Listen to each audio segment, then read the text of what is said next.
अगर आप यूके आना चाह रहे हो 2025 या 26 में, जब भी आपका इंटेक जो भी आपने सेलेक्ट करा है उसमें आप यूके में आकर पढ़ाई करना चाह रहे हो, तो आपको कौन कौन सी सिटीज़ है जिसमें आपको आने से बचना चाहिए और ऐसा मैं क्यों कह रहा हूँ वो मैं इस वीडियो में डिस्कस करूँगा।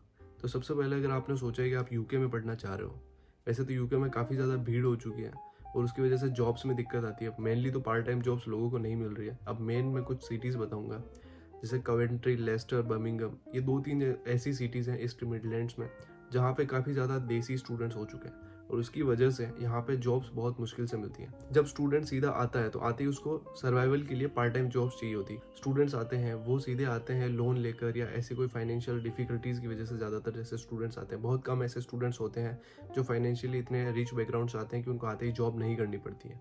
बट हम लोग जब आते हैं तो हमें जॉब करनी पड़ती है, तभी हम सर्वाइव कर पाते हैं और ऐसे में हमें जॉब्स की नीड रहती है। बट यहाँ पर इन सिटीज़ में इतने सारे स्टूडेंट्स होने की वजह से ऑलरेडी पार्ट टाइम जॉब्स बहुत मुश्किल हो चुकी है और इसी वजह से यहाँ पर जो स्टूडेंट्स आ रहे हैं वो कभी भी 2-2, 3-3 महीने तक भी बैठे रहते हैं, उनको जॉब्स नहीं मिलती है।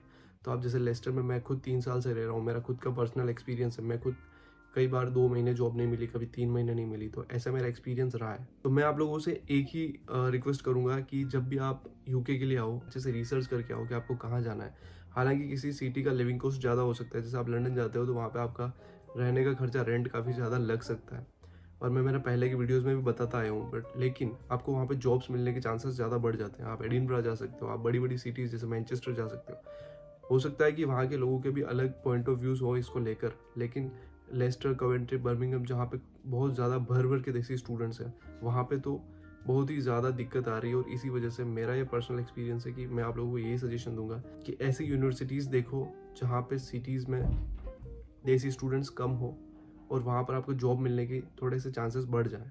क्योंकि आपको जब आप पार्ट टाइम जॉब करते हो आप अच्छे से सर्वाइव कर पाते हो, वहाँ पे आप अपना खर्चा निकाल पाते हो और उसके बाद आप मेंटली फ्री रहते हो। वरना आधा टाइम तो पैसों में और फाइनेंशियली अपने आप को मेंटेन करने में ही चला जाता है और ये सारी चीज़ें जब मैनेज नहीं हो पाती हैं तो आपका ये स्ट्रेस जो होता है वो आपकी स्टडी को अफेक्ट करता है। और अगर आप फेल हो जाते हो तो आपको PSW नहीं मिलता, तो उसका अलग से स्ट्रेस।